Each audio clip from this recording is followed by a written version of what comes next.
Il était d'abord entre trois capitales. Donc il était entre Paris et Djamena et Bangui. Maintenant, on a ajouté l'ex-Kinshasa, qui commence à jouer un rôle quand même assez important dans la sous-région. J'espère que nous serons à la hauteur. Et comment expliquer que Sassou Nguesso n'a pas été associé ni à la réunion sur la sécurité, ni par rapport à ce qui se passe en Centrafrique maintenant? On sent que malgré l'implication très offensive sur le plan financier, sur le plan, on va dire, de la nomination même de la dame, c'est un peu plus timide maintenant. Mais parce que c'est un schéma qui n'a pas réussi.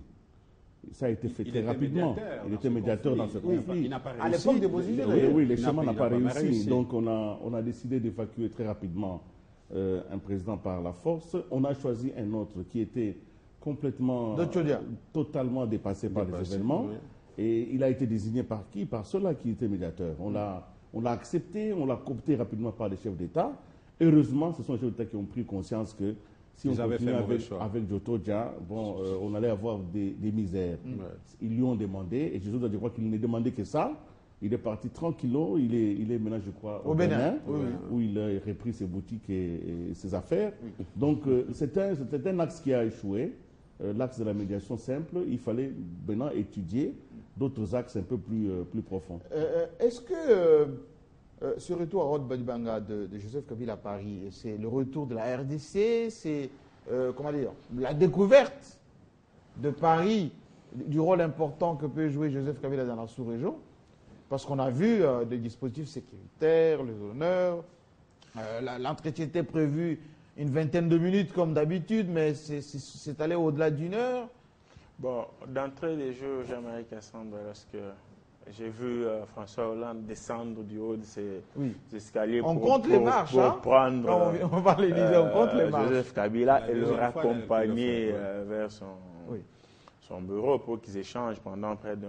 On était en face, il disait beaucoup de bonnes choses. Oui, oui. Ouais, des choses un peu... Je sais que vous étiez en face. Si. Mais lorsque j'ai vu ça, je me suis rappelé effectivement de la scène d'il y a 2 ans, ici à Kinshasa, lorsqu'il s'est agi du sommet de la francophonie, tout un François Hollande trop froid, trop méfiant, alors qu'il était chez nous. Je me suis évertué à établir un certain parallélisme et aussi une corrélation, je ne me retrouvais pas.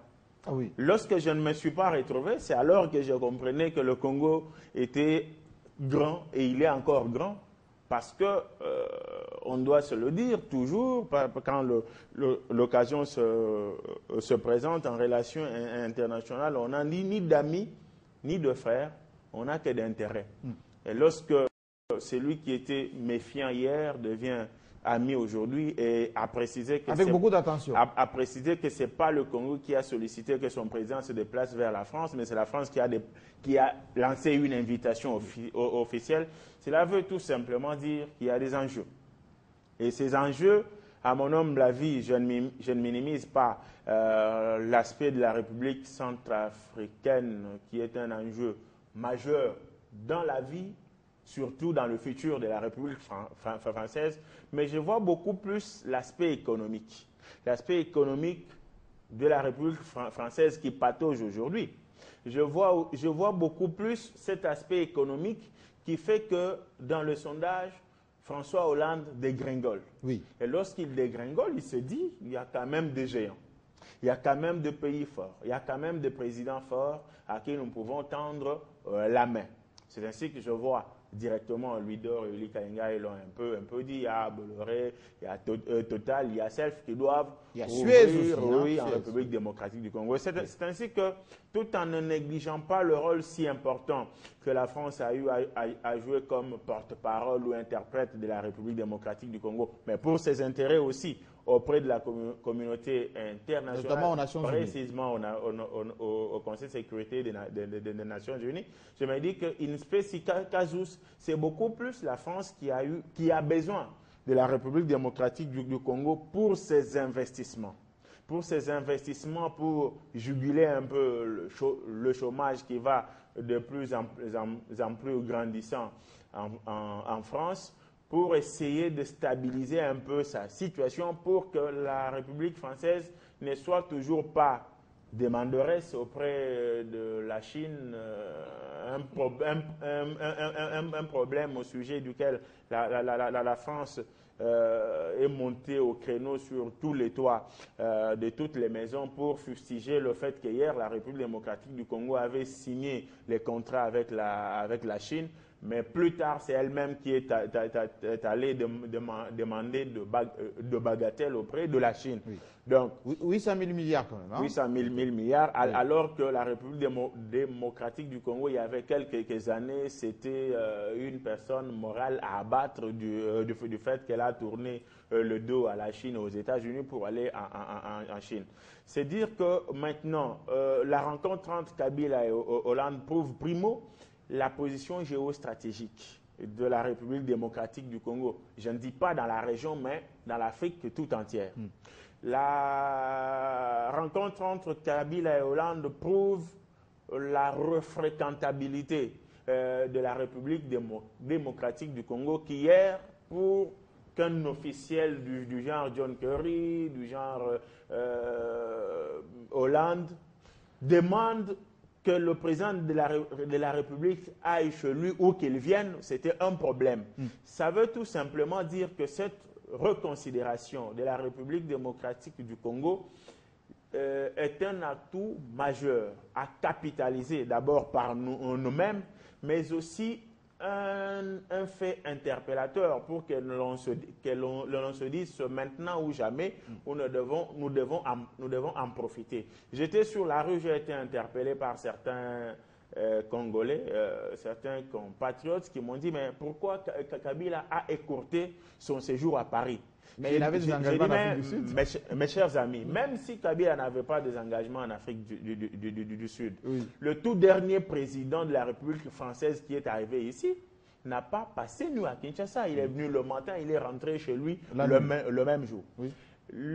Avant lui, c'était Sarkozy qui est arrivé ici, qui a choisi de ne pas passer nuit à Kinshasa, mais qui a passé nuit à Brazzaville. Au nom de quel Dieu le président de la République démocratique du Congo, avec tous les enjeux qu'il y a au Congo, devrait se pavaner à Paris pour se faire visiter tel bâtiment? Il a laissé une délégation. Lambert Mende, jusqu'à preuve du contraire, Joseph Kabila n'est pas un expert. Il y a des experts qui travaillent dans des commissions et dans des sous-commissions. Lui est président de la République. L'important pour lui était d'échanger avec son homologue François Hollande et de rentrer s'occuper de son peuple. Absolument. Alors, juste placer un petit mot par rapport à une approche internationaliste qu'il faut faire de la politique française de l'Afrique.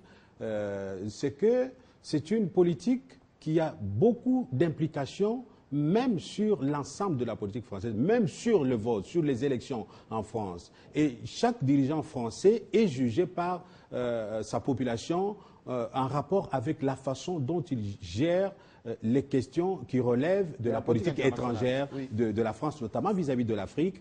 Et vous avez vu le rôle de la France dans l'assassinat, dans le meurtre de Kadhafi, accolé à la peau Nicolas Sarkozy. Il a perdu ses élections. Voilà. Ce qui se passe en Mali, ce qui se passe au Mali, obligatoirement, qu'il le veuille ou pas, François Hollande devra un jour rendre compte aux Français. De la même manière, ce qui se passe en Centrafrique, parce que ce sont des pays qui travaillent, qui ont été depuis toujours en étroite collaboration avec la France. Donc Hollande devra rendre compte. Et on se rend compte... Jusqu'à Destin avait perdu les élections à cause du diamant de Bokassa. Tout à fait. Absolument, alors, François Hollande s'est rendu compte qu'en Afrique, il y a un président qui, depuis qu'il est arrivé au pouvoir, son pays ne fait que connaître des guerres. Une succession de guerres, mais curieusement, il est au pouvoir, élu à 2 reprises par son peuple. C'est qu'il doit avoir une expérience. Et l'expérience de Kabila, c'est laquelle? Il sait approcher ses rivaux, ses adversaires, ses antagonistes. On l'a vu, après 2013, il a approché les ex-rebelles, il a accepté le schéma sui generis de 1+4, il a co-géré avec le pays, il a organisé les premières élections, et malgré l'accalmie relative, on est retombé dans un nouveau cycle de violence. Il a de nouveau approché le M23 et tous ceux qui ont entouré ce scénario, et il s'en est sorti. Et la France a compris qu'il faut approcher un tel homme, un tel dirigeant africain, pour qu'il nous dise comment il arrive à s'en sortir. Et comme ça, on peut faire face à ce qui se passe au Mali. Et pour ce qui concerne le Boko Haram, la difficulté, c'est que le président nigérien ne sait pas dialoguer avec ses antagonistes, ses rebelles. Et plus on les coince sur le plan militaire, plus ils développent la violence et ils se livrent à ce genre d'actions qui violent les droits de l'homme. Juste une question. Pourquoi et je vais demander la même question à Willy Kalengai. Oui. Pourquoi quand on discute avec certains ministres français ou certains conseillers de Hollande, ils disent c'est maintenant que nous avons besoin de la RDC? Pourquoi? Non, ils ont besoin de la RDC, je venais de le dire tout à l'heure, sur le plan stratégique. Sur le plan militaire sur le plan stratégique. D'abord, sur le plan stratégique, on a compris que M. Kabila, il sait dialoguer, mais il sait dialoguer en respectant les principes des grandes théories internationales en matière de négociation. Discuter, négocier, trouver un compromis, mais pas une compromission.